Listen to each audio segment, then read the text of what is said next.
deeply relaxed with the IV sedation. It's not completely out where you're no longer breathing on your own. That's a whole different deal. But with this, you're very relaxed, very comfortable, but you're still breathing on your own.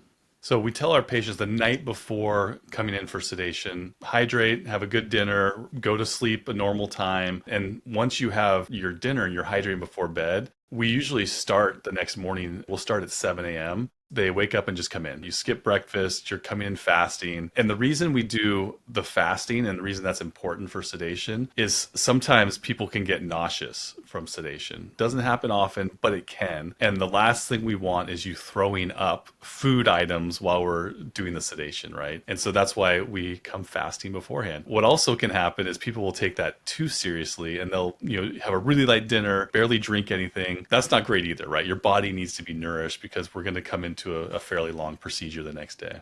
Once the medications go on board, the best I would describe it is a euphoric effect. As the medications hit, and I always hear my patients say, "Oh, I feel it," and then all of a sudden they're good, right? And then they're not talking anymore, and they're just in a great place. And then from there, you're just completely relaxed. You're just sitting there while we're taking care of everything, and you have no knowledge that we're actually working in your mouth.